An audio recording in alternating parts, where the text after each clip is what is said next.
മുൾക്കിരീടം ചൂടിയവനെ, ഞങ്ങൾ ഉടമ്പടിയിൽ വെച്ചിരിക്കുന്ന ഓരോ കാര്യങ്ങളും കർത്താവേ കരുണയോടെ ശ്രദ്ധിക്കണമേ. ഞങ്ങളുടെ ബാധ്യതകള്, സാമ്പത്തിക കടങ്ങള്, മാരക രോഗങ്ങള്, ജീവിത ദുരിതങ്ങള് കർത്താവേ ഇപ്പോൾ കരുണയോടെ കടാക്ഷിക്കണമേ. അമ്മേ, പരിശുദ്ധ അമ്മേ, ഈ നിമിഷം നിന്റെ മധ്യസ്ഥതയില് ഞങ്ങൾ ചെയ്ത എല്ലാ പ്രാർത്ഥനകളും പരിശുദ്ധ കുർബാനയിൽ ജീവനോടെ എഴുന്നള്ളിരിക്കുന്ന ഈശോയ്ക്ക് സമർപ്പിക്കണമേ.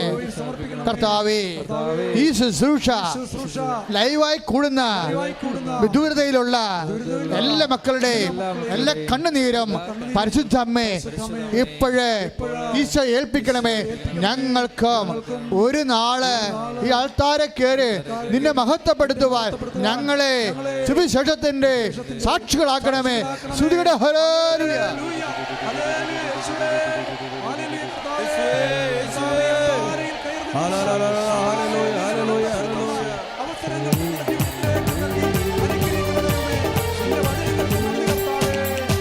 ഞാനെന്നും സ്തുതിക്കും എൻ പരനെ തിരുവരസുധനെ, ആനന്ദഗാനങ്ങൾ പാടിപ്പുകഴ്ത്തി ഞാനെന്നും സ്തുതിക്കും. ഞാനെന്നും സ്തുതിക്കും എൻ പരനെ തിരുവരസുധനെ, ആനന്ദഗാനങ്ങൾ പാടിപ്പുകഴ്ത്തി ഞാനെന്നും സ്തുതിക്കും. പരിശുദ്ധ ദിവ്യകാരുണ്യത്തിന് മക്കളെ, നമ്മളിപ്പോൾ പ്രാർത്ഥിക്കാൻ പോകുന്നത് നെഞ്ചുവേദനക്കാര്, ഹാർട്ടിന് ബ്ലോക്ക് ഉള്ളവര്, കിഡ്നിയിൽ കല്ലുള്ളവര്, കിഡ്നി ഡാമേജ് ആയവര്, പാങ്ക്രിയാസിൽ കല്ലുള്ളവര്, കരൾ വേദനക്കാര്, ഈ മാരക രോഗികൾ ഇവിടെ വന്ന് സാക്ഷ്യം പറയണമെന്ന് ഈശോനോട് നിങ്ങൾ കണ്ണുനീരോടെ പ്രാർത്ഥിക്കണം. കർത്താവായ ദൈവമേ, ഒറ്റ ആളെ ഉള്ളു ഈശോയെ, കുഞ്ഞുങ്ങളെ നോക്കുവാനും കുടുംബം പുലർത്തുവാനും അങ്ങനെയുള്ള വ്യക്തികള് രോഗികളായാൽ ജീവിക്കാൻ മാർഗമില്ലാതെ ഒരാൾ മാത്രമേ ഉള്ളൂ കർത്താവേ.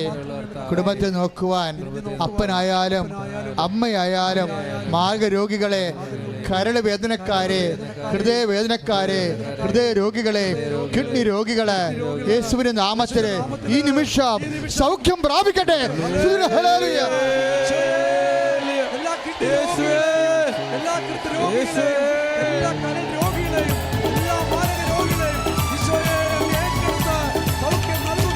ഞാൻ നിന്നെ സൗഖ്യമാക്കും കർത്താവാണെന്ന് നീ അറിയുക, നീ അറിയുക, നീ അറിയുക മകനേ. ഞാൻ നിന്നെ സൗഖ്യമാക്കും കർത്താവാണെന്ന് നീ അറിയുക, നീ അറിയുക, നീ അറിയുക മകനേ. പരിശുദ്ധ ദിവ്യകാരുണ്യത്തിന് തൊണ്ടവേദന, അതായത് ടോൺസിലൈറ്റ്, തൈറോയ്ഡ് ആകാം. മെറ്റൽ അലർജി, അതായത് എന്തെങ്കിലും മെറ്റൽ മുട്ടിയാൽ ചൊറിച്ചിലും കടിച്ചിലും ഉണ്ടായിട്ട് വേറെ രോഗങ്ങൾ മാറും. ശരീരത്തിൻ്റെ തടിപ്പ്, അതായത് പുറത്തുമുണ്ട് അകത്തുമുണ്ട്. ശരീരം സൗഷ്ഠവമായ മാർദ്ദവമായ ദിശയിൽ നിന്ന് മാറി ക്യാൻസർ രോഗികൾക്കുണ്ടാകുന്ന പോലെ ശരീരവും ത്വക്കും തടിച്ചു വരുന്നു. ഈ മൂന്ന് കാര്യങ്ങളിലും കർത്താവ് സൗഖ്യം നൽകുന്നു. കൈ അടിച്ചു കർത്താവ്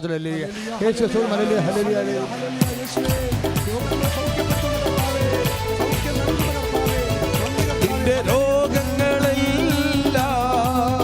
നിന്റെ വേദനയെല്ലാം, നിന്റെ ഭാരങ്ങളെല്ലാം, വൻപ്രയാസങ്ങളെല്ലാം എല്ലാ സൗഖ്യമാക്കും കർത്താവാണു ഞാൻ. ഞാൻ നിന്നെ സൗഖ്യമാക്കും കർത്താവാണെന്ന് നീ അറിയുക, നീ അറിയുക, നീ അറിയുക മകനേ. കർത്താവായ ദൈവമേ, വൈവാഹിക തടസ്സങ്ങള്, മക്കളില്ലാത്ത അവസ്ഥകള്, ഭവനരഹിതര് ഭവനം നിർമ്മിക്കാൻ സ്ഥലമില്ലാത്തവര്, ഭാഗ ഉടമ്പടി നടക്കാത്തവര്, വീടിരിപ്പ് സ്ഥലങ്ങള് കടത്തിലാകപ്പെട്ടവര് യേശുവിന്റെ നാമത്തില് വിടുതൽ പ്രാപിക്കട്ടെ, ബന്ധങ്ങൾ അഴിയട്ടെ.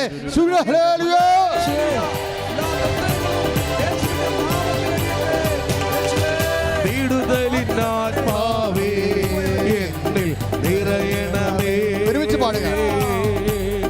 അഗ്നിതന്നഭിഷേകമായി എന്നിൽ പകരണമേ. വിടുതലിനാത്മാവേ എന്നിൽ നിറയണമേ. അഗ്നിതന്നഭിഷേകമായി എന്നിൽ പകരണമേ.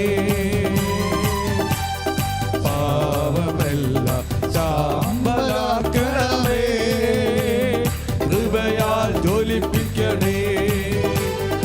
ഓ അഗ്നി അഭിഷേകമേ, ഓ അഗ്നി അഭിഷേകമേ, കാറ്റായി വീശണമേ, കാറ്റായി വീശണമേ. എല്ലാവരും ഓ അഗ്നി അഭിഷേകമേ, ഓ അഗ്നി അഭിഷേകമേ, കാറ്റായി വീശണമേ, കാറ്റായി വീശണമേ. വിടുതലിനാത്മാവേ, വിടുതലിനാത്മാവേ എന്നിൽ നിറയണമേ. സ്പർശിക്കണമേ കർത്താവേ. ഓരോ മകന്റെ മേലും ഓരോ മകളുടെ മേലും കർത്താവിന്റെ ശക്തി ഒഴുകട്ടെ. ത്വക്ക് രോഗങ്ങള്, വിസർപ്പ രോഗങ്ങള്, സോറിയാസിസ് അസുഖങ്ങള്, അസ്ഥി രോഗങ്ങള്, വാത രോഗങ്ങള് യേശുവിന്റെ നാമത്തില് മാറിക്കൊള്ളട്ടെ.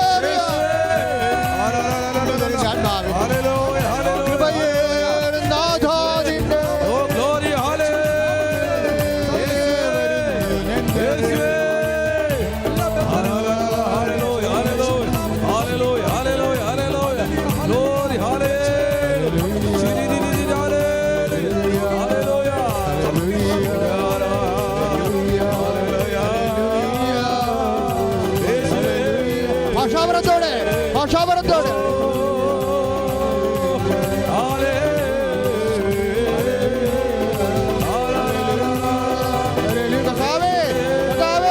ദർശനങ്ങൾ നൽകണമേ കർത്താവേ, ദർശനങ്ങൾ നൽകണമേ കർത്താവേ, ദർശനങ്ങൾ നൽകണമേ കർത്താവേ.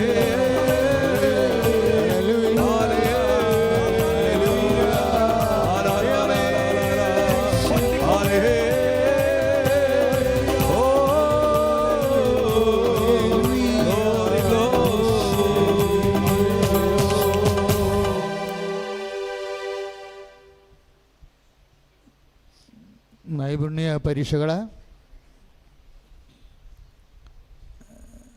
ജോലി നഷ്ടപ്പെട്ടവര്,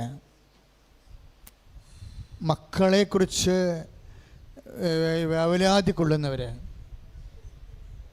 മക്കളുടെ പഠനങ്ങൾ ഉപരിപഠനങ്ങളെല്ലാം പ്രത്യേക ദിശയിൽ നിന്നുപോയവർ, അല്ലെങ്കിൽ സാവധാനമായവർ, ഉത്കണ്ഠാകുലമായ രീതിയിൽ സാവധാനമായവർ, അച്ഛനോട് ചേർന്ന് പ്രാർത്ഥിക്കേണ്ട സമയമാണിത്. നിങ്ങളുടെ മക്കളെ ഒരിക്കലും നഷ്ടപ്പെടത്തില്ല. കർത്താവേ, മക്കളെ നീ തന്നതാണ്, നിനക്ക് തന്നെ സമർപ്പിക്കുന്നു കർത്താവേ. അവരെ ഈശോ പരിശുദ്ധ അമ്മേ ദേവമാതാവേ ഉണ്ണീശോയെ വളർത്തിയതുപോലെ വളർത്തുവാൻ പരിശുദ്ധ അമ്മയ്ക്ക് മക്കളെ സമർപ്പിച്ചുകൊണ്ട് പരിശുദ്ധ അമ്മേ ഞങ്ങളുടെ മക്കളെ ഈശോയെ കേൾപ്പിക്കണമേ.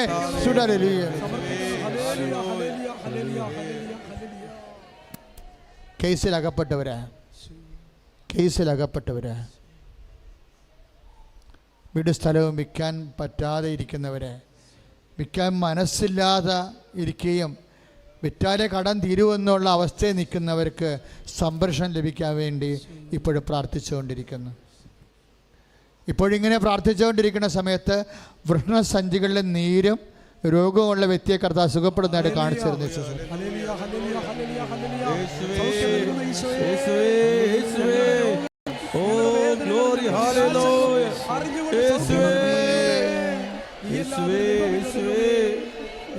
ജോലിക്ക് വേണ്ടി ശ്രമിക്കുന്നവരെ,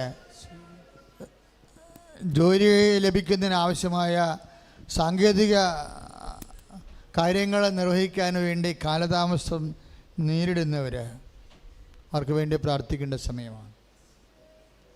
ഇപ്പോൾ നമ്മളിങ്ങനെ പ്രാർത്ഥിച്ചുകൊണ്ടിരിക്കുമ്പോൾ ഒരു മൃഗത്തെയാണ് കാണിക്കണത്. ആടിനെ പോലെ ഒരു മൃഗത്തെ കാണിച്ചിട്ട് അതിൻ്റെ പള്ളക്കൊരു മുഴയായിട്ട് കാണിക്കുന്നു. ഒരുപക്ഷെ നിൻ്റെ വീട്ടിലാണ് നിൻ്റെ വളർത്തുമൃഗങ്ങളെക്കാണ് ഈ രോഗം ആദ്യം വന്നത്. ഇപ്പോഴും നിനക്കത് വന്നുവെന്ന് കരുതട്ടെ. കർത്താവ് വ്യക്തിയെ സുഖപ്പെടുത്തിക്കൊണ്ടിരിക്കുന്ന ഹല്ലേലൂയ.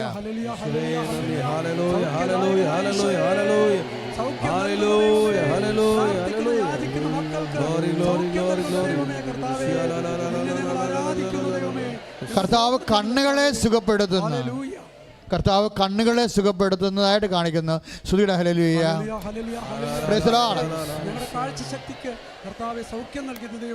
കർത്താവ് സുഖപ്പെടുത്തുന്ന ബ്രസ്റ്റുകളെ, അതായത് ഇടത് ബ്രസ്റ്റ്, രോഗാതുരമായ ഇടത് ബ്രസ്റ്റിനെ ഈശോ സുഖപ്പെടുത്തുന്നു.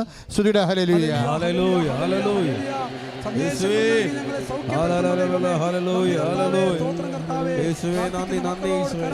ശരീരം മുഴുവനും അകത്ത് ചൂട്, പുറത്ത് ത്വക്കിൻ്റെ ഒരു സൗഷ്ഠവും മിനുസവും ഒക്കെ മാറിയിട്ട് പരുപരുത്ത് കുരുവശൊക്കെ ഇരിക്കുന്ന അകത്ത് ചൂട്.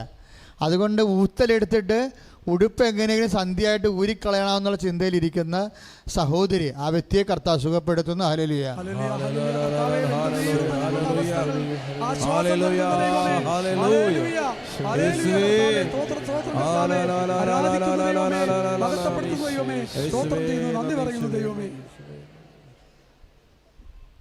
വ്യക്തിപരമായിട്ട് പ്രാർത്ഥിക്കേണ്ട സമയമാണിത്. ഉടമ്പടി വെക്കാത്ത സഹോദരങ്ങൾ, ഉടമ്പടി ചെയ്യാത്തവർക്കും ഇപ്പോഴ് അവരുടെ സങ്കടങ്ങൾ പരിശുദ്ധ അമ്മ വഴി ഈശോയ്ക്ക് സമർപ്പിക്കേണ്ട മൗന സമയമാണിത്. അല്പം കഴിയുമ്പോൾ ആശീർവാദമാണ്. ഏറ്റവും വലിയ സമയമാണിത്. വ്യക്തിപരമായി മൗനമായി പ്രാർത്ഥിക്കട്ടെ. അച്ഛൻ പ്രാർത്ഥിച്ച വിഷയങ്ങൾ പ്രാർത്ഥിക്കരുത്. പ്രാർത്ഥിക്കാത്ത വിഷയങ്ങൾ, നിൻ്റെ ജീവിതത്തിൽ എന്തെങ്കിലും വിഷയങ്ങൾ വിട്ടുപോയിട്ടുണ്ടെങ്കിൽ ഇപ്പോഴും ഓർക്കാവുന്നതാണ്.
നേർച്ച വസ്തു എടുക്കുക.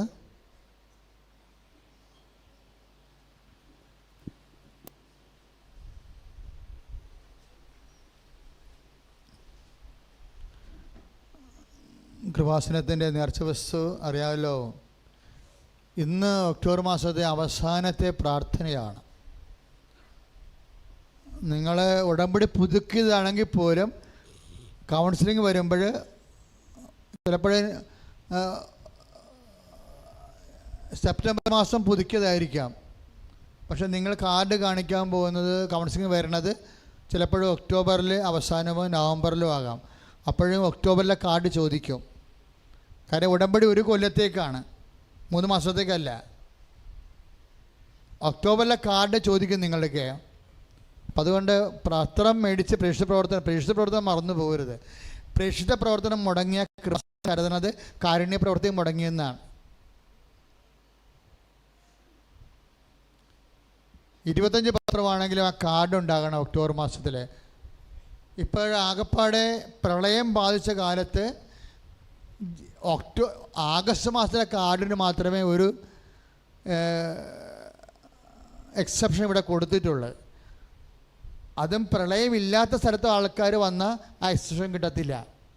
പ്രളയമുള്ള സ്ഥലങ്ങളെല്ലാം കൃപാസനത്തിന് നന്നായിട്ട് അറിയാം എവിടെയാണ് പ്രളയമുണ്ട്. അത് കാര്യം നമ്മുടെ ഇവിടെ എല്ലാം പ്രവർത്തിക്കാൻ പോയതാണ് നമ്മുടെ പ്രവർത്തകർ. അപ്പോൾ പ്രളയം എവിടെയാണ് ഉണ്ടായെന്ന് നമുക്കറിയാം. അവിടെയുള്ള എന്ന് പറഞ്ഞാൽ അംഗീകരിക്കും. പ്രളയമില്ലാത്ത സ്ഥലത്ത് അംഗീകരിക്കത്തില്ല. അത്രയും സ്ട്രിക്റ്റാണ് ആ വിഷയം. ഇപ്പോഴത്തെ നിങ്ങൾക്ക് കാര്യങ്ങൾ അറിയാമല്ലോ. ഇപ്പോൾ പണ്ട് ഇവിടെ ഒരു 500 പേര് ഉടമ്പടി പുതുക്കിയിട്ട് കൗൺസിലിങ്ങിന് അച്ഛൻ്റെ അടുത്ത് വന്നാൽ 3 മണി തൊട്ട് ഇവിടെ വരും ആൾക്കാർ. 5:30ക്കാണ് ചീട്ട് കൊടുത്തുകൊണ്ടിരുന്നത്. അപ്പോൾ 500 പേരേക്ക് 400 പേര് സങ്കടപ്പെട്ട് വീട്ടിൽ പോകും. കാര്യം എന്താ? 100 പേർക്ക് ചീട്ട് കിട്ടത്തുള്ളൂ. എന്ത് കാര്യമാണ്? കാര്യം 100 ആൾ എടുത്താൽ പോലും അയാൾ പോണത് രാത്രിയായിരിക്കും. അതാണ് അങ്ങനെ വരണത്. ഇപ്പം അതുകൊണ്ട് സിസ്റ്റം എല്ലാം മാറ്റി. അതാത് ദിവസങ്ങൾ ഇപ്പം നാളെ വന്നാൽ നാളത്തെ ചീട്ട് കിട്ടത്തില്ല. കാര്യം നവംബർ പകുതി വരെയുള്ള ചീട്ടുകൾ ബുക്ക് ചെയ്തിട്ടുണ്ട്. ആൾക്കാരിപ്പോൾ ചെയ്യണത് ഉടമ്പടി പുതുക്കുമ്പോൾ തന്നെ അച്ഛനെ കാണാനുള്ള ചീട്ട് വാങ്ങിച്ചുകൊണ്ട് പോകും. അപ്പോൾ അവർക്ക് സമാധാനം, ഒരു കുഴപ്പമില്ല, ഉറപ്പാണ്. ആ ചീട്ടിന് ഡേറ്റിന് വന്നാൽ മതി. പിന്നെ പല വിഷയങ്ങളും നിങ്ങൾ ശ്രദ്ധിക്കേണ്ടത്, ഈ ഉടമ്പടി സാക്ഷ്യം പറയാൻ നിങ്ങൾ ശ്രദ്ധിക്കണം. ഈ സാക്ഷ്യം പറഞ്ഞ ആൾക്കാർ ചില എമർജൻസി കേസ് ഒഴിച്ച്, ക്യാൻസർ, അതുപോലെ തന്നെ ആ കണ്ണ് കാണാൻ പറ്റാതെ, അതുപോലെയുള്ള കേസ് ഒഴിച്ച് അതൊക്കെ അപ്പം തന്നെ അച്ഛൻ ചെയ്യേണ്ട കാര്യങ്ങളാണ്. അതൊക്കെ ഞാൻ ചെയ്യും. ബാക്കി എല്ലാം അമ്മ നേരിട്ട് ചെയ്യണ കാര്യങ്ങളാണ്. അതിനെ അച്ഛനെ കാണേണ്ട കാര്യമില്ല. ഉടമ്പടി എടുത്താൽ മാത്രം മതി. 95% കാര്യവും ഉടമ്പടി കൃത്യമായി പാലിച്ചവർക്ക് അമ്മ നേരിട്ട് ചെയ്യുന്നവരാണ് വന്ന് സാക്ഷ്യം പറയണത്. നിങ്ങൾ വിചാരിക്കും അച്ഛനെ കണ്ടിട്ടാണ് കാര്യങ്ങൾ നടക്കണമെന്നല്ല. അച്ഛനെ കാണേണ്ട കാര്യങ്ങളെന്ന് പറയണത് ബുദ്ധിപരമായിട്ട് ഒരു തീരുമാനം എടുക്കാൻ പറ്റാത്ത അവസ്ഥ. ഇപ്പോൾ ചിലർ വരുന്ന അച്ഛാ ഡോക്ടർ പറഞ്ഞ് കുഞ്ഞിനെ കളയണം, പക്ഷേ കുഞ്ഞിന് കിഡ്നി ഇല്ലെന്ന് സ്കാനിങ്ങിൽ കണ്ടു. അപ്പോൾ ഇവൾ നിലവിളിക്കും. അപ്പോൾ നമ്മൾ പ്രാർത്ഥിച്ചിട്ട് കിഡ്നി മാതാവ് വെച്ച് തരുമോ? 3 മാസം കഴിഞ്ഞ് പ്രഗ്നൻസി ആയിട്ട് ഇനി 6 മാസത്തിൽ മാതാവ് കിഡ്നി വെച്ച് തരുമോ? നമ്മൾ മെസ്സേജ് എടുക്കും. മെസ്സേജ് എടുത്തിട്ട് കിഡ്നി വെച്ച് തരുമെന്നുണ്ടെങ്കിൽ നമ്മൾ പറയും കുഞ്ഞിനെ കളയരുതെന്ന് പറയും. എന്നിട്ട് അവർ വന്ന് പറയും അമ്മ കിഡ്നി വെച്ച് തന്നു. അടുത്ത സ്കാനിങ്ങിന് പറയും അമ്മ കിഡ്നി വെച്ച് അത് അത്ഭുതമായിട്ട് പറയും.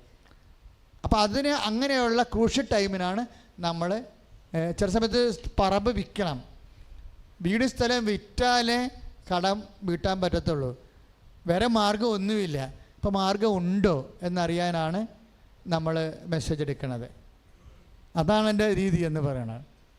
അപ്പം അതെല്ലാം നിങ്ങൾ പേപ്പറെല്ലാം പക്കയാണ്. നിങ്ങൾ കൃത്യമായിട്ട് ധ്യാനം പ്രാർത്ഥന മുടങ്ങാത്തവരാണ് എന്നുണ്ടെങ്കിൽ 1 സെക്കൻഡൊക്കെ 1 മിനിറ്റൊക്കെ കൊണ്ട് കാര്യങ്ങൾ ശരിയാവും. 1 മിനിറ്റ് എന്നോട് കാര്യം പറയാൻ, 1 മിനിറ്റ് അച്ഛൻ പ്രാർത്ഥിക്കാൻ, അത്രയേ ഉള്ളൂ കാര്യങ്ങൾ. കുറേ കോംപ്ലിക്കേറ്റഡ് വിഷയം വരുമ്പോഴാണ് ഇത്തിരി സമയം എടുക്കുന്നത്. പക്ഷേ എൻ്റെ അടുത്ത് വന്നിരുന്നവർക്കെല്ലാം 5-6 പ്രശ്നങ്ങൾ ഉണ്ടാകും കോംപ്ലിക്കേഷൻ. അപ്പം അത് പെട്ടെന്ന് നടക്കത്തില്ല. കാര്യം എന്ന് വെച്ച് കഴിഞ്ഞാൽ പരമാവധി ഒത്തിരി കോംപ്ലിക്കേറ്റഡ് ആൾക്കാർ ആ പ്രാർത്ഥന എല്ലാം കൂടി കറക്റ്റ് ചെയ്ത് നിൽക്കണം. തന്നെ ഇപ്പോൾ ഇവിടെ തിരക്ക് ഇല്ല. കാര്യം വെച്ച് കഴിഞ്ഞാൽ എങ്ങനെയായാലും 60 ചീട്ട് ഞങ്ങൾ മുൻകൂർ കൊടുക്കും. നിങ്ങളുടെ പേപ്പർ ഓക്കെ ആണെങ്കിൽ 60 ചീട്ട് ഞങ്ങൾ ഇഷ്യൂ ചെയ്യും ഓരോ പ്രാവശ്യവും, ഓരോ ദിവസത്തേക്ക് മുൻകൂർ. പിന്നെ 10 ചീട്ട് കൂടി എടുക്കാൻ പറ്റത്തുള്ളൂ. കാര്യം 70ാമത്തെ ചീട്ട് പോകുമ്പോൾ രാത്രി ആകുന്നുണ്ട്. മാക്സിമം 10 എടുക്കാൻ പറ്റത്തുള്ളൂ. അപ്പം അതുകൊണ്ട് തന്നെ അന്നന്ന് വന്നാൽ കിട്ടത്തുമില്ല. അപ്പം നിങ്ങൾ മുൻകൂർ രജിസ്റ്റർ ചെയ്യണം. മുൻകൂർ ഉടമ്പടി പുതുക്കിയിട്ട് കാണാനുള്ള ചീട്ടോ ഡേറ്റ് വാങ്ങിച്ചുകൊണ്ട് പോകണം. ഡേറ്റ് വാങ്ങിച്ചു കഴിഞ്ഞാൽ ചിലപ്പോൾ ഡേറ്റ് കിട്ടും. ഡേറ്റ് കിട്ടിക്കഴിഞ്ഞാൽ നിങ്ങൾ ആ ഡേറ്റിന് വരുമ്പോൾ നിങ്ങൾക്ക് കൃത്യമായിട്ടും ചീട്ട് തരും. പക്ഷേ ഉടമ്പടി എന്ന് പറയുന്ന വിഷയത്തിൽ അച്ഛനെ കാണുന്ന വിഷയമില്ല. കാര്യം 800 ചിലപ്പോൾ ഉടമ്പടി ഉണ്ട്. അപ്പോൾ നമ്മൾ എങ്ങനെ നമ്മളെ മെസ്സേജിൽ എടുക്കേണ്ടി വരണത്.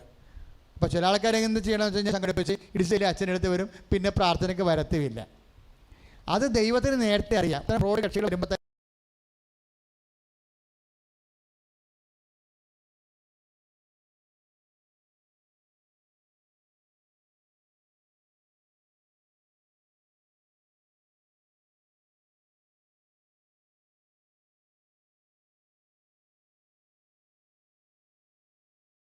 കാണാൻ വേണ്ടി അപ്പം തന്നെ ക്യാൻസൽ ചെയ്തു.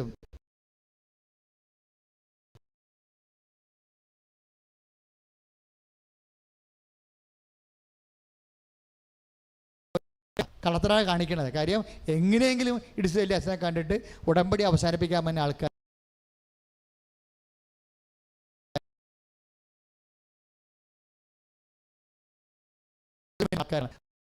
കൊല്ലക്കാണ് ഉടമ്പടി ചെയ്തിരിക്കുന്നത്.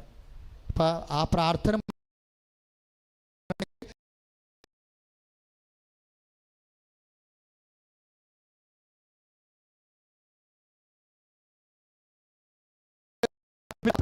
ചെയ്യണം, കയ്യിലുള്ള പ്രാർത്ഥന സൂക്ഷിക്കുകയും ചെയ്യണം. പ്രത്യക്ഷിക്കുന്ന പ്രാർത്ഥന ഉണ്ട്, അതുപോലെ തന്നെ ഉടമ്പടി പ്രാർത്ഥനയുണ്ട്. അത് കൊണ്ടുപോകണം, തിരിയും വാങ്ങിച്ചുകൊണ്ട് പോകണം. അപ്പോൾ ഉടമ്പടി മുടങ്ങാതെ നമുക്ക് അമേരിക്കയിൽ, കാനഡയിൽ എവിടെ പോയാലും നിങ്ങൾക്കിത് കൊണ്ടുപോയിട്ട് പ്രാർത്ഥന തുടരാവുന്നതാണ്, ഒരു പ്രശ്നമൊന്നുമില്ല. പക്ഷേ നിങ്ങൾ നാട്ടിലുണ്ടായിട്ട് മടി പിടിച്ച പ്രാർത്ഥനയൊക്കെ ഇരിക്കുകയാണെങ്കിൽ ദൈവത്തിന് അറിയാൻ പറ്റും, അത് മുടങ്ങിപ്പോവും. അത് നമുക്ക് ആ മെസ്സേജ് എടുക്കുമ്പോൾ ഞാൻ ആദ്യമൊന്നും തിരക്കുള്ള കാരണം ആദ്യമൊന്നും മിണ്ടത്തില്ല. പക്ഷേ മെസ്സേജ് പ്രോയാൻ കോന്ത്ര അടിച്ച് ന്യൂട്ടടിച്ച് നിൽക്കുമ്പോൾ അറിയാൻ പറ്റും. അങ്ങനെ നിന്ന് അപ്പം മുതൽ പിന്നെ ചോദ്യങ്ങൾ ചോദിക്കാൻ തുടങ്ങും. സൽപ്രവൃത്തി എന്താണ് ചെയ്തത്, ഏത് ഭജനം വായിച്ചത്. അപ്പോൾ ഭജനം വായിക്കണമെന്ന് ചോദിക്കാൻ പറയുമ്പോൾ ആൾക്കാർ ചോദിക്കും സങ്കീർത്തനമാണ്. അതായത് ഇവിടുത്തെ ഹൈന്ദവ സഹോദരങ്ങൾ വരെ വചനം കൃത്യമായിട്ട് പറയും, അപ്പോഴും ക്രിസ്ത്യാനി പറയത്തില്ല. അതിൻ്റെ അർത്ഥം ആ വചനം നോക്കിയിട്ട് തന്നെ മാസങ്ങളായി പഴയതുപോലെ ഇപ്പോഴും അരമണിക്കൂർ വചനം വായന ഉണ്ടല്ലോ, അവിടെയൊക്കെ വരുമ്പോൾ നമുക്കറിയാൻ പറ്റും. അവർ പറയും കണ്ണ് കാണാൻ പാടില്ലെന്ന് പറയും. എന്താ ഞാൻ പറഞ്ഞത്, കണ്ണ് കാണാൻ പാടില്ലെങ്കിൽ കണ്ണ് കാണാവുന്നവരടുത്ത് കൊണ്ട് വായിപ്പിക്കണമെന്ന് പറഞ്ഞിട്ടുണ്ട്. അല്ല, കണ്ണ് കാണാൻ പാടില്ലാതെ ആനുകൂല്യമായിട്ടിരിക്കാൻ പറ്റത്തില്ല. വചനമാണ്, വചനം കേൾക്കുക പാലിക്കുക ആണ് ഉടമ്പടിയുടെ പ്രധാനപ്പെട്ട മർമ്മമെന്ന് പറയണത്. അതൊന്നുമില്ലാതെ വെറുതെ യൂദാസ് പുണ്യാളൻ്റെ പെട്ടിൽ അപേക്ഷ ഇട്ട പോലെ വീട്ടിൽ പോയിരുന്നേച്ചും പേപ്പർ പിടിച്ചുകൊണ്ട് വരുമ്പോഴാണ് പ്രശ്നം ഉണ്ടാകുന്നത്. ഇവിടെയാണെങ്കിൽ ഒരു കോംപ്രമൈസില്ല, 4 പേരെ നിർത്തിയിരിക്കണത് പേപ്പർ ചെക്ക് ചെയ്യാൻ വേണ്ടി. കാരണം ഇത്രയും പ്രശ്നങ്ങൾ കിടക്കുമ്പോൾ സത്യസന്ധമായ കാര്യം മാത്രമേ കൃപാസനം എടുക്കത്തുള്ളൂ. അപ്പം അതുകൊണ്ട് വളരെ ശ്രദ്ധിക്കണം. എപ്പോഴായാലും നിങ്ങൾക്കൊരു വിഷയം എപ്പോഴായാലും ഉണ്ടാകുമ്പോൾ ഈ പേപ്പർ അച്ഛനെ കാണിക്കണമല്ലോ.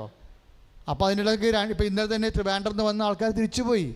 2 പ്രാർത്ഥന മുടക്കമുള്ളവരാണ് തിരിച്ചു പോയിരിക്കണത്. 2 പ്രാർത്ഥന മുടക്കമുണ്ട് അവർക്ക്. ഉടമ്പടി പുതുക്കിയതാണ് അവർ, പക്ഷേ പിന്നീട് പ്രാർത്ഥനയ്ക്ക് വന്നില്ല.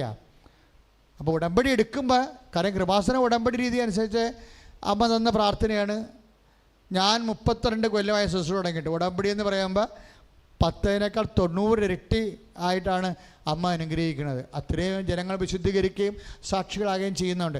അങ്ങനെയുള്ള ഉദ്ദേശമുള്ളവർ മാത്രമേ ഇത് ചെയ്താൽ മതി. അല്ലാത്തവരെ നമ്മൾ കാണേണ്ട കാര്യമില്ല, സമയം അവർക്ക് വേണ്ടി വേസ്റ്റ് ചെയ്യേണ്ട ഒരു വിഷയമില്ല. കാര്യം വളരെ കമ്മിറ്റഡായിട്ട് നിൽക്കുന്ന ആൾക്കാരാണ് ആയിരക്കണക്കിനുള്ളത്.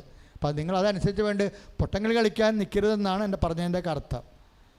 കാര്യം ഇത് വിശ്വാസം കുറവുള്ളവരോ പരീക്ഷിക്കാൻ വേണ്ടി വന്ന ആൾക്കാരോ ആണ് ഈ വാദപ്പനി കാണിക്കുന്നത്. ആ വാദപ്പനിക്ക് പറ്റിയ പാരാസെറ്റമോൾ ഇല്ല, അത് പുറത്ത് നോക്കിയാൽ മതി. സത്യസന്ധമായിട്ട് ദൈവത്തെ അന്വേഷിക്കുന്നവർക്കാണെങ്കിൽ നിങ്ങൾ ഇവിടുന്ന് നിങ്ങളുടെ കിഡ്നി 2ഉം പോയാലും ശരി അമ്മ പുതിയത് വെച്ച് തരും. ക്യാൻസർകാരൻ അങ്ങനെയല്ലേ പറഞ്ഞത്. ഇപ്പോൾ ഒരു മെനന്നത്തെ സാക്ഷി എന്താണെന്നറിയാമോ, ഞായറാഴ്ചത്തെ ഡോക്ടറെ ഉപേക്ഷിച്ചതാണ്, വയറ് മുഴുവൻ ക്യാൻസർ കയറിയിരിക്കുകയാണ്. അപ്പോൾ അപ്പനും അമ്മയും കൂടി ഒരു മകനേ ഉള്ളതെന്ന് പറഞ്ഞാൽ വന്നത്. ഒരു മകനേ ഉള്ളച്ച, ഇവന് എന്തെങ്കിലും സംഭവിച്ചാൽ ഞങ്ങൾ ജീവിച്ചിരിക്കില്ല, ഞങ്ങൾക്ക് അറിയുണ്ട് ഇവനേ ഉള്ളെന്ന് പറഞ്ഞു. ഞാൻ അവൻ്റെ പേര് ഇങ്ങനെ എഴുതി തരാൻ പറഞ്ഞു. അവർ സാക്ഷ്യം പറഞ്ഞ് യൂട്യൂബിൽ കിടപ്പുണ്ട്, അവൻ്റെ പേരെഴുതി ഞാൻ അമ്മയ്ക്ക് കൊടുത്തേക്കാം, നിങ്ങളൊന്ന് സാക്ഷ്യം പറഞ്ഞേക്കാൻ പറഞ്ഞു. ആ ഡയലോഗ് പറഞ്ഞ രീതിക്ക് മനസ്സിലായില്ലേ മക്കളെ? അതാണ് കൃപാസനം. അവൻ്റെ പേരിങ്ങനെ എഴുതാൻ ഞാൻ അമ്മയ്ക്ക് കൊടുക്കാം, നിങ്ങൾ വന്ന് സാക്ഷ്യം പറഞ്ഞോളാൻ. 3 ദിവസത്തെ കൊണ്ട് പിന്നെ ഇപ്പോൾ സ്കാൻ ചെയ്യുമ്പോൾ ആ സാധനം ഇല്ല അവിടെ. എന്താ അമ്മയ്ക്ക് കൊടുത്തതെന്ന് പറഞ്ഞാൽ അമ്മയ്ക്ക് തന്നെയാണ് കൊടുത്തതെന്ന് എനിക്കറിയാം. സാക്ഷ്യം പറയാൻ എന്താ മുൻകൂർ പറയണത്? അമ്മ പറഞ്ഞാൽ. കാര്യം നമ്മൾ ഉപവാസം പ്രാർത്ഥന 35 കൊല്ലമായില്ലേ ഈ പരിപാടി, 32. ഇത്രയും നാളത്തെ കൃപാസനത്തിൻ്റെ ആയിരക്കണക്കിന് മക്കളുടെ ഉപവാസമുണ്ട്. അല്ലെങ്കിൽ ജോൺ പോൾ പോലും ജീവിച്ചിരുന്ന കാലത്ത് എന്തുകൊണ്ടാണ് അമ്മ ഇവിടെ പ്രത്യക്ഷപ്പെട്ടത്? അപ്പം ഈ സ്ഥാനം വർഷങ്ങളായിട്ട് വെറുതെ ഒരു സുപ്രഭാത ദൈവം, എനിക്ക് ഇപ്പോഴും മനസ്സിലാകണത്, അമ്മ കടികാരവുമായി പ്രത്യക്ഷപ്പെട്ടെങ്കിൽ അത് അപ്പനോട് പറയാതെ വന്നു കാണത്തില്ല, അത് ഈശോ അറിയാതെ വന്നു കാണത്തില്ല, അത് പരിശുദ്ധാത്മ അറിയാതെ വന്നു കാണത്തില്ല. കാര്യം അത് സങ്കീർണമായ ഒരു വിഷയമായതുകൊണ്ട് പിതാവും പുത്രനും പരിശുദ്ധാത്മ അറിഞ്ഞാൽ മാത്രമേ അമ്മ പ്രത്യക്ഷപ്പെടത്തുള്ളൂ. അങ്ങനെയാണെങ്കിൽ നിങ്ങൾ കൃപാസനത്തെ ആശ്രയിക്കുമ്പോൾ അതുപോലെ സത്യസന്ധമായി നിന്നാൽ നിങ്ങളുടെ കാര്യത്തിൽ തീരുമാനം ഉണ്ടാകും. ഇഹത്തിലും പരത്തിലും ആ ബോധം ഉണ്ടാകണം. നേർച്ച വസ്തു ഉയർത്തിപ്പിടിച്ചേ, നേർച്ച വസ്തു ഉയർത്തിപ്പിടിച്ചേ, വെഞ്ചരിക്കാൻ പോയിടേ. വിശ്വാസ പ്രമാണം ചൊല്ലേ. Lord Jesus Christ, pour out His Spirit, to the fire finger, soak with the precious blood. I cast the season root cast by God the Father Almighty, but if you are ended this that there is His power, devil's legions, Satan's attacks and machinations, dispelled under him. എൻ്റെ കർത്താവിൻ്റെ ഉന്നതമായ നാമത്തിൽ സഭയുടെ അധികാരത്തിൽ കുരിശിൻ്റെ അടയാളത്തിൽ ദൈവത്തിൻ്റെ ശക്തിയാണ്. പത്രം പ്രാർത്ഥിച്ച് കൊടുക്കണമേ. ഇപ്പോൾ തന്നെ ഇടിച്ചതിലേക്ക് കൂടെ കൊടുക്കാനല്ല, ഇരുന്ന് പ്രാർത്ഥിക്കണം. കർത്താവേ, ഈ പത്രം തൊടുന്നവരെ, പത്രം വാങ്ങിക്കുന്നവരെ അങ്ങേ അറിയാൻ ഇടയാക്കണമേ. ഞാൻ അങ്ങയുടെ സുവിശേഷ വരെ ചെയ്യുമ്പോൾ എൻ്റെ വേലയെ നീ പരിശുദ്ധ നൽകി അനുഗ്രഹിക്കണമേ എന്ന് പ്രാർത്ഥിച്ച് വേണം ഈ പത്രം കൊടുക്കാൻ. ഒരു പള്ളിയിലും കൊണ്ട് ഇട്ടും പോരരുത്. മുസ്ലിം സഹോദരങ്ങൾ പോലും ഇവിടെ വന്ന് പത്രം വാങ്ങിച്ചുകൊണ്ട് പോകുന്നത് അവരുടെ വീടുകളിലാണ് കൊടുക്കണവർ. ഞാൻ ചോദിക്കുമ്പോൾ അവരത് അങ്ങനെ പറയണത്. അപ്പം അവർ പോലും വളരെ സത്യസന്ധമായിട്ട് പ്രേക്ഷകർ വരെ ചെയ്യുമ്പോൾ നിങ്ങൾ കർത്താവിൻ്റെ സ്വന്തം മക്കളെന്ന് പറയുന്നവർ അത് സത്യസന്ധമായിട്ട് ചെയ്യണം. ഇപ്പോഴത്തെ ദിവ്യകൃപയുടെ ആശീർവാദമുണ്ട്. ഓർക്കുക, അടുത്ത ശനിയാഴ്ചയാണ് 50,000 പേര് എങ്കിലും പങ്കെടുക്കുന്ന 5 ലക്ഷം ജപമാല നമ്മുടെ സംസ്ഥാനത്തിന് വേണ്ടിയും നമ്മുടെ കുടുംബങ്ങൾക്ക് വേണ്ടിയും ലോകത്തിനും സഭയ്ക്കും വേണ്ടി സമർപ്പിക്കണത്. ഇതൊരു സൈനിക മുന്നേറ്റമായി സാത്താൻ്റെ തല തകർക്കുന്ന ഒരു പൈശാചിക ശക്തിക്കെതിരെയുള്ള ആത്മീയ സൈനിക നടപടിയാണിത്. ആ ഒരു ബോധത്തിൽ വേണം എൻ്റെ മക്കൾ ജപമാല കൊണ്ടുവരണം, പ്രാർത്ഥിക്കണം. 7 മണിക്കെത്തിയാൽ അപ്പത്തന്നെ നമ്മൾ റാലി സ്റ്റാർട്ട് ചെയ്യും. പതുക്കെ പോകത്തുള്ളെങ്കിലും പ്രാർത്ഥിച്ച് നമ്മൾ പോകും. ആവശ്യമായ വെള്ളവും ഭക്ഷണം നിങ്ങൾക്ക് കൊണ്ടുവരാം. ഞങ്ങൾക്ക് പറ്റണ പോലെ ഞങ്ങൾ ഭക്ഷണം അറേഞ്ച് ചെയ്തിട്ടുണ്ട്. നാട്ടുകാരും നമുക്ക് ഭക്ഷണം തരും, വെള്ളവും തരും. പക്ഷേ നിങ്ങളുടെ കയ്യിലൊരു കുപ്പി വെള്ളം, ചൂടുവെള്ളം ഇരിക്കണത് എപ്പോഴും നല്ലതാണ്. കാര്യം ചൂടുവെള്ളം നമ്മൾ നടക്കണ കാരണം ഒരു 2 കിലോമീറ്റർ നടക്കുമ്പോൾ തന്നെ വെള്ളം നിങ്ങളുടെ കയ്യിലുള്ള തീരും. അപ്പോൾ അതുകൊണ്ട് എന്തെങ്കിലും ഒന്ന് കരുതണത് നല്ലതാണ്. നമുക്ക് വെള്ളം വഴിയിൽ നിന്ന് കിട്ടണവരെ മക്കൾ കൊണ്ടുവരണം നല്ലതാണ്. ഇതൊരു വലിയൊരു സന്തോഷമുള്ള കാര്യമാണ്. 7 മാസമായിട്ട് പ്രാർത്ഥിച്ച് നമ്മൾ ഒരുങ്ങുകയാണ്. മാതാവ് നമ്മുടെ കൂടെ നടക്കുകയാണെന്ന് ഓർമ്മ വേണം. കാര്യം അത് റാലി കഴിയുമ്പോൾ കഴിഞ്ഞവരൊക്കെ സാക്ഷ്യം കേട്ടില്ലേ, 2-3 കസേരയൊക്കെ ഒടിഞ്ഞ ആൾക്കാരെ ഒടിഞ്ഞും മടങ്ങി പുറകെ നിന്നിട്ട് നേരെ നടന്നു പോകണം കേട്ടില്ലേ. ഞെട്ടിപ്പോയി. നമ്മൾ ഒടിഞ്ഞും മടങ്ങി വന്ന ആൾക്കാരാണ്, എന്നിട്ട് നടന്ന് നേരെയാക്കി അമ്മ. അപ്പം അമ്മ കൂടെ നടക്കുന്ന ഒരു ബോധത്തിൽ വേണം എൻ്റെ മക്കൾ വരാൻ. ഇപ്പോൾ പരിശുദ്ധമായ ആശീർവാദമാണ്. മറ്റു ശുശ്രൂഷ എല്ലാം ബ്രദർമാർ പറഞ്ഞിട്ടുണ്ട്. ബാക്കിയുള്ളതെങ്കിൽ അവരിനി പറഞ്ഞോളൂ.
യേശുവേ